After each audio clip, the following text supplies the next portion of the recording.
Let's take the DC-9 on a short trip from London Heathrow to Manchester. So, quite a short trip actually. I'm just going to start the aircraft, push back, and take off really. From cold and dark, of course. I never start these things ready-made. I don't cheat. There's not actually a lot you have to do in this aircraft, I'll be honest. If you've flown the MD-80, you've flown the DC-9 as well. So let us start then quickly. I'm going to turn on the battery first. And since we're at a known airport, the GPU power is available, so turn that on. Put the galley on. Now we come in here, we can put the nav lights on as well. There's really not much you have to do because this aircraft doesn't have an FMC, and that's where a lot of pilots end up wasting their time. So we're going to do simple VOR to VOR navigation. So we're going to fly the Crompton SID from runway 27 left. What we're going to do is we're going to depart from that runway and intercept the 258 radial. So we're going to change course to 258. It's taking forever, isn't it? So, okay, there's a fast forward.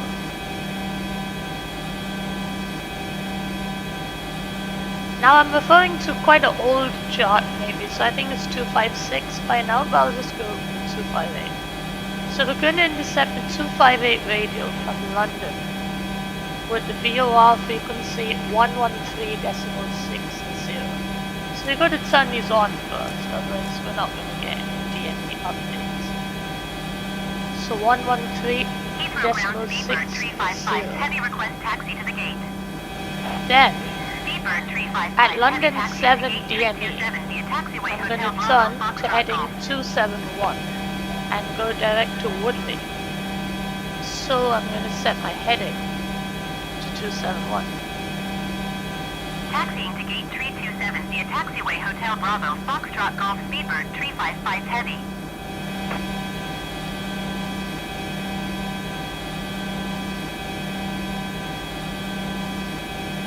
There we go.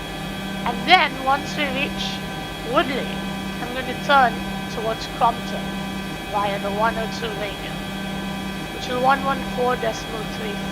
So let me put that over here so I don't forget it. Very simple aircraft. I really like this aircraft a lot, so let us get straight to it. No wasting time or things. We need this to come out first. There we go.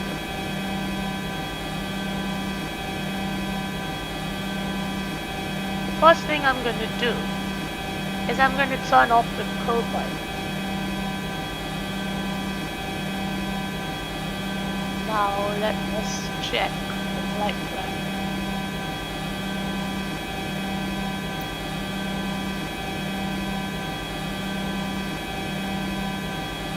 Heathrow ground Vueling 6652 heavy request taxi to the gate.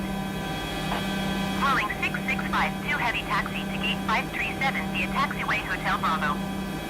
Now we can open, I guess, the doors to let some passengers in. Oh, it just shut. Taxi to gate 537 using taxiway Hotel Bravo Vueling 6652 heavy. So there's not much that's been done now. We put in our VORs and all that stuff, our courses. We've already got external power to the aircraft. Let us go and complete the pre-flight checks. So, starting top to bottom. The external power frequency is checked, verified. Move this to bat amps. That's where we normally put it. Okay, coming down, this is all okay. Let's arm the emergency lights. Let's put on the until I finish refueling, I can't put on the no seatbelt sign. But since I've already just updated it, let's put that on as well. Let's check this, check that it gives readings, and then just put it off for the moment. Now the APU controls is all okay. Let's put off the fuel pumps that we don't need. We only need the right hand side fuel pumps to start the APU. Let's check the Heathrow ground, emergency Beeper power. 875 heavy taxi to the gate. This light should come on, so Beeper 875 heavy the taxi fact to that gate it's 534 not is using probably due to the fidelity of the add-on, but it's a really good add-on. You know, according to me, I say this is one of the greatest add-ons for Microsoft Flight Simulator. Mainly because no one ever bothers to do this kind of aircraft. Let's put the windshield on, and let's put some overhead panel lights on as well. There we go. Let's put the yaw damper on, anti-skid, we arm that. Let's test the stall systems. That's okay. And the Mac trim compensator, let's test it. There we go, there's the warning, so that's a good test. Now the radio rack, we set that to fan. Basically, it's always set to fan, basically. What that means is the air that cools the avionics compartment, the hot air becomes quite hot by then. It goes into the forward cargo compartment. It's used for like pressurizing it, keeping it warm, like animals and stuff.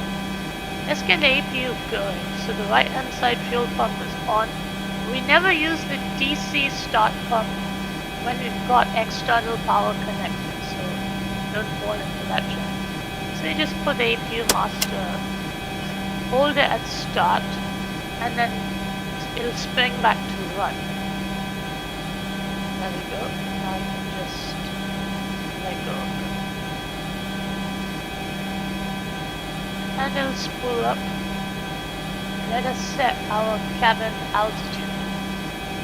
So I'm going to fly it around 20,000 feet, so let us set that.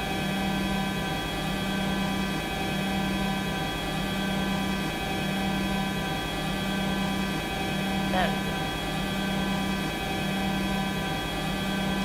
go. All these are okay. We don't need ramp air, so we're all good. So the APU is on. If I open these crossfades, as so, and put the APU air on, then I can put the packs on as well, another cabin or air conditioning.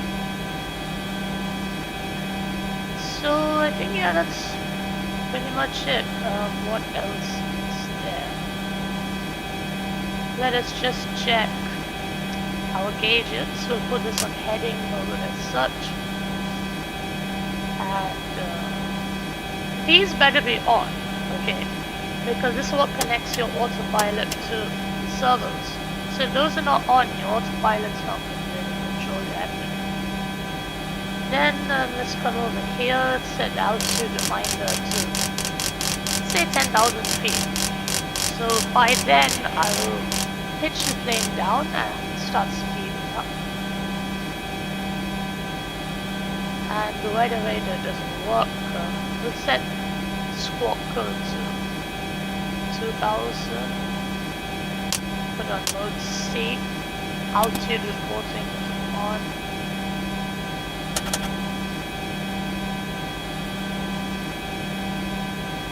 TCAS test pass. I can put the heading select mode on from now on.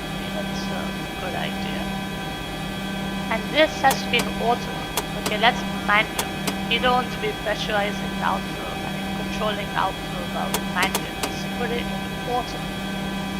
Now let us see what flaps. I'm going to close the door. Get that sorted out. So the flaps, I'm going to take off at flaps 5. So let's see what that is. What trim do we need for that? Well, 2.1. So yeah, let's set the trim to about 2.1. And we're good to go. So let us put the nose lights on, maybe the floodlights, maybe. Anti-collision, obviously, put that on. We're ready for pushback. So the APU is on. Online. This I should have just put on from the start, so it takes over. Put the external power off. we go. Let's put the packs off so we need air to start in. They're off. Let's call for pushback. Shift P. There we go.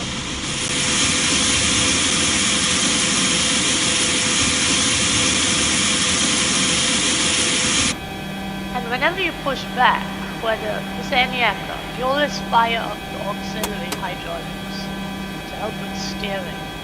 I'll put the engine hydraulic pumps to high, so when the engines come on, they will kick in automatically. Okay, let's release the parking brake. Let's push back.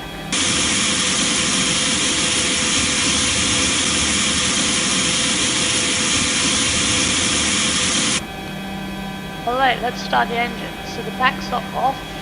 I'm going to put the ignition to ground start. And we're going to start number 2. Oh yeah, and put all the fuel pumps on, except the center ones. We turn those on after engine start.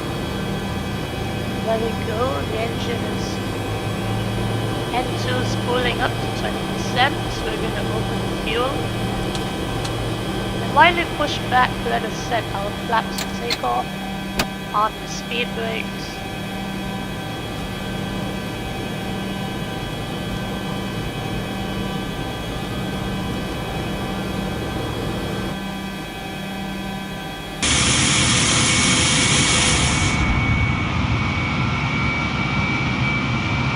Oh, there's quite a few over there.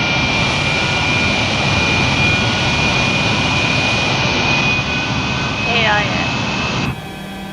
Alright, that should be okay. Let's put the start page back.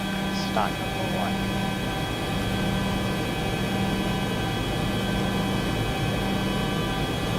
Let's put the landing lights on.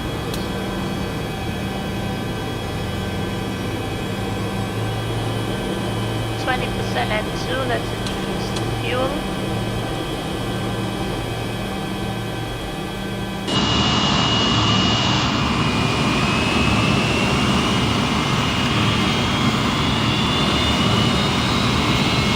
So I hope these AIS are the wrong.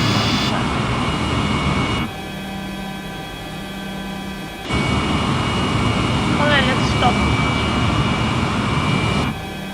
Put the parking brake on.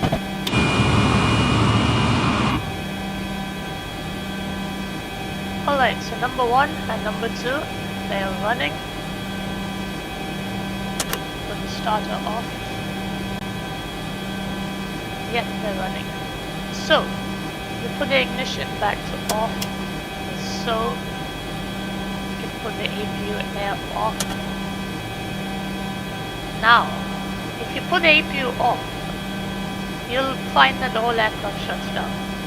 You might ask, why is that? The answer lies over here. Left and right generators are off. These are the engine generators. Although they're on over here, they didn't actually catch on when the engine started, so we got to reset them. There we go. Now they're on. You see that? They're gone on. So I can put the APU air off and put the APU. There. You might ask, why have I kept these 2 APU buses down? Shouldn't I put them up as well? But in all honesty, it won't make a difference. Say you need to start your APU in flight because you had a dual engine failure. You don't want to have to do sing and dance. Put that on and put this on. So just keep them down. We have fuel in the center pump, so I can, the center tanks, so I can put them on the pump. Set this to captain. And that's it. The aircraft is ready. We're ready to take off. Speed brakes are armed, flaps are set. Let's go. See you in the next video.